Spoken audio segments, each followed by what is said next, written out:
ShartimusPrime. Reading comics, toys are hella sick, hella whacking it, taking bad hits, taking back hits. Subscribe. Do a head swap with the Luke Cage figure. Hey, what's up, you guys? ShartimusPrime here, doing another Marvel Legends action figure review on the Marvel Studios' The First 10 Years Iron Man movies, Tony Stark and Iron Man Mark 1 armor. If you're trying to get your First 10 Years figures, you can do so at Big. Get your big badass toys at BigBadToyStore.com. Click the link in the description below. This is actually one of the last sets I need to complete my First 10 Years series. Anyway, you can see the Tony Stark, we got the Mark 1 Iron Man, neither of these brand new body molds. But anyway, on the side, you can see a read-up for the Iron Man movie. If you want to read it, go ahead and pause it now. Wow, already 10 years ago, I can't believe it. And on the back, you can see a nice poster image over there. There's a read-up over here on the Mark 1 Iron Man. There's a read-up over there on the Tony Stark. And then over here, you can see the build-a-picture. It starts right over here with Mark 1 Iron Man. On the top, it says Marvel Studios, The First 10 Years, and there's not much more going on at the bottom, so let's get to it and crack this thing open. And here is the Mark 1 Iron Man along with the Tony Stark figure out of the packaging. And this is a set I have been looking forward to for a very, very long time, especially with that Mark 1 Iron Man. I have the original version that came out 10 years ago, about something like that, and yeah, I'll do some comparisons later on, but I am happy that Hasbro has repainted this figure. I know some people will get upset over repaints, but this is one that I've been wanting Hasbro to just release and repaint for a very long time. Plus, we get the new photo tech going on with that head sculpt for the Tony Stark figure, so I'm really excited for that as well. Let's get a closer look at that Tony, and then we'll get a closer look at Mark 1 Iron Man. So here's the Tony head sculpt, which we have seen before numerous times, but this is the first time we're seeing it with the photoreal technology from Hasbro, which has been great, but I think it would have come out maybe a little bit better if they gave us a brand new head sculpt. I don't think the head sculpt is actually bad. Here's the last figure that we've seen from them. This is the Marvel Unlimited exclusive version right there. So you can see it's the same head sculpt, but we are getting this photoreal tech going on, and it does look better. So I do like how we're getting multiple tones with that face sculpt, and I think it looks good with the facial hair, even though it does look a little, I don't know, bushy right over there for that mustache. But the eyes look pretty good, you know, so it's not too bad. Not my favorite one. I guess from the side it looks a whole lot more like Robert Downey Jr. So while not perfect, I think this is probably the best Tony Stark head sculpt or head that we've seen. And then comparing it to the Mark IV Iron Man, yeah, so this one doesn't really look like him as much. It's got a weird mouth and everything, but I thought I'd show the comparison off.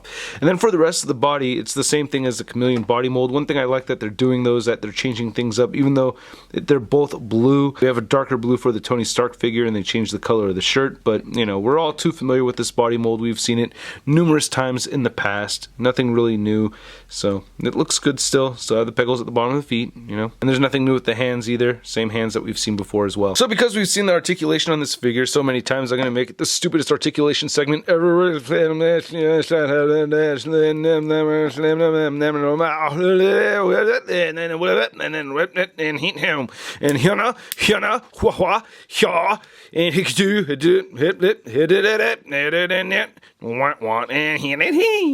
only accessory that we get with this 2-pack set is this little flame effect thingy, which is pretty weak, man. I didn't really like this the first time. I don't remember where I left the original one, but it looks, you know, pretty much the same. And the way this works is that you just put this right here into the flamethrower, and it's spring loaded. It doesn't click in or anything, so you just push down and then it shoots out. Wow, it went really far. Damn, it went all the way to the other end of the review station. Let's see if I can get it in frame this time. And chow, there it goes. Yeah, so it works pretty well. And then here's looking at the new Mark 1 Iron Man. Well, not really new, again, just repainted, but we're seeing gunmetal gray throughout all over the place. And you can see a little bit of the sparkly sparkles right there. So I think that's pretty cool, you know, nice clean black paint apps for the mouth and the eyes. And I love that we're seeing this brown wash throughout. You can see it gets a little sparkly right there on the back of his head. Kind of changes color to like a more bluish gray color, and the front of it kind of has more of the brownish gray because of the wash over it. And comparing just the heads right over here, here's the original version, which has a much more flat gray, but it does have that wash going throughout as well. Just get a good look at this one really quick. You can see that it wasn't totally clean, but it definitely needed a lot more paint. I mean, there's all kinds of parts right here that could have used a lot more paint on it. Looking on the back of it, it's good to look at this older version really quick before we go on to the new version. So they did have this brown wash throughout, which I liked, but just not enough paint through and wicked marbling right over there. And then looking at this new version, it just looks so much better, so much more metallic looking throughout. Love how the arc reactor looks on this one, you know, some more details in there instead of just the one dot. So that's pretty cool. Then looking right here, you can see we get some green. I wish they added a little extra paint over that, but still I'm happy to see it. And the gloves are painted right there. You can see on the inside right there, it looks pretty cool. Then we get the little tank that's painted, or on the previous version it is not. So that's pretty sweet. The gloves are painted again. And then we get a little green splotch right there. Just the metallic sheen throughout on the figure looks really good. No wicked marbling right there. We get some beautiful looking brown wash over it. So I'm liking that. That's really cool, man. Yeah, we get some more added orange right over there. So I do like the paint apps a lot more on this one. The track thingy right here is all painted black.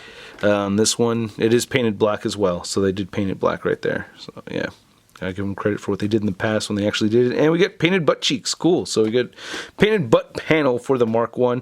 Then I like how this whole thing right here is all painted. I guess this is the engine for the whole thing. That's pretty sweet. And then looking right here on this left leg, looks pretty good too. I wish it did have peg holes though. It's unfortunate. It would have been cool to add some flame effects or something to the bottom of the feet. And for the articulation on the Mark 1 Iron Man, this head is sitting on a ball peg right here. And I did try to do a head swap with the two of them, and it does not work. I tried it, you know, getting the Tony Stark head on there. It does not work. You can get it to just move side to side. It won't really look up and down at all or pivot at all. So it's pretty limited right there. Shoulders move outward pretty far. You can get them moving down pretty far, and they rotate 360. We get a single jointed elbow that barely bends, like on either side. It doesn't bend too much. You also get rotation at the elbow, and then no wrist articulation, so you can't separate the wrist movement from the rest of the forearm. That's disappointing. No crunch or anything. We do get this kind of spring-loaded thing at the waist, so it can turn that much, and you can do a full 360 with it, but I feel like it's going to break if I'm going to push it more than that, so I'm just going to leave it just to that. Yeah, hips move outward that far, and you'll kick forward that much and back that much. No upper thigh swivel, but we do get a knee swivel, and it barely bends at the knee, and then the ankle moves down a little bit, up a little bit, and no ankle pivot. And to measure out Tony Stark and Mark 1, you can see that they're both standing just at about the same height, which is a little ridiculous, but yeah, the Mark 1 is just a little bit taller underneath the 6.5 inch mark, and then you can see that the Tony Stark is just a little over 6 inches. Then here's a new Tony Stark figure next to the Chameleon figure, and then we have the Marvel Unlimited Tony Stark right there, which has been my favorite Tony Stark for my collection, but I'm probably going to have it displayed like this and putting, oh no, the flesh tone doesn't match perfectly, and actually that still looks really cool. I don't know, I think I'm gonna have this figure displayed like this in my collection. I don't know, I think that looks pretty awesome. I like that. And then here's the new Mark 1 figure next to the original Mark 1, and you can see they're the exact same figure, just repainted. And that doesn't bum me out that it's just been repainted. I have wanted this for a long time, and I think it looks great, especially seeing it next to this one right here. Yeah, that looks awesome. And here's the new Marvel Legends Mark 1 figure next to the 3¾ inch Mark 1, which I actually always thought was a really good Mark 1. This actually has a lot more paint detail than the original Mark 1 that we'd seen for Legends, so I still like this little figure right over here. It's not too bad at all. It has some details in it that I wish we'd actually seen on this guy. Like you can see, you know, kind of the fabric material right there and some of the joints. It's not really sculpted for it, but you know, this is a good little figure right here. I still stand behind this one. It's a good piece. Then here's the new Mark 1 Iron Man figure next to the Mark 2 Iron Man, the Mark 3. We have the Mark 4 missing shoulder pad, Mark 5, Mark 6 in our first 10 years, Mark 7, and finally we can have a setup like this with 1 through 7. I'm really excited about that. I am a little bummed though that he is totally out of scale with the rest of these. It's actually, these are all out of scale with the rest of the Marvel Legends that are out there from the MCU. So it would be nice if Hasbro re-released versions of all of these, but I doubt they're ever going to do that. I'm happy that I have these 7 right over here, and I'm happy that this guy looks a whole lot better with the rest of this setup. Oh, and one thing I've been wanting to try out is to see how this new Tony Stark head sculpt fits on the Mark 7 figure, and it works! Oh, that looks great, right? A little long at the neck right over there, but I think that looks pretty good. And then to see the new Tony Stark head on a Infinity War Iron Man figure, oh, that works perfectly, right? Yeah, that looks really good. This is from the 3-pack, so yeah, pretty nifty. I dig it. And then here's a Tony Stark and Mark 1 2-pack figures. Next to your average 6 scale figure, we have the Marvel Legends Big Time Letdown Spider-Man. Hey, Tony Stank, you haven't used this suit in a while. It's a pretty good looking suit. Mind if I borrow it? Huh? Can I wear it? Can I wear the suit? Ooh. You could have just said no. I gotta give you guys a big thanks for watching my video. I really do appreciate it, especially when you guys watch these videos from the beginning to the end. It really does help out this channel a lot. And guess what? Today is my birthday. Yeah, today I turned 37 years old. So if you want to hook it up with an awesome birthday gift, why don't you hit that like button? I'd really appreciate it. And please let me know down below what you think of these figures in the comments section. And let me know what you think of the review. If you have not subscribed yet, please hit that subscribe button as well as the notification bell. I gotta say I am really happy with this 2-pack set. I wouldn't be surprised if I was alone here. I'm assuming a lot of people are upset that these are just 2 repainted figures, but for me personally, I'm happy to have them both in my possession. I can't get enough of the suited body. I really like the suited body, and having the new Tony Stark painted head sculpt, it's not new head sculpt, but new paint job for that head sculpt, it makes me really happy. It fits onto my newer Iron Man figures really well, and this repainted Mark 1 Iron Man is something that I've wanted for my collection for a long time. I've thought about getting a second one just to repaint it myself. That's how much I've wanted that, so the fact that I don't have to do that anymore, it just makes me really happy, and I like how this came out. It looks better than what I would have done if I had my own custom repaint, so I'm giving this 2-pack a set rating of I love it! And again, I would like to know what you guys think, so please leave a comment down below. I should have another video going up today. I wanted to do a birthday unboxing video, so stay tuned for that later this afternoon. If you want to see the latest in Marvel news, photos, and forums, you can find it all over at marvelousnews.com. And don't forget to follow me on the Twitter, Instagram, and Twitch. Links to everything in the description below. I'll catch you guys later. Peace!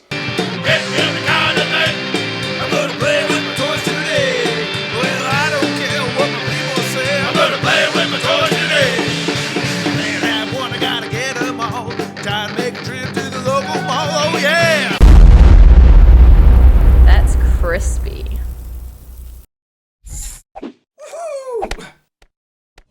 Hey, new ShartimusPrime videos. Hey, you should click one. Yeah, click on one of them. Or subscribe if you haven't.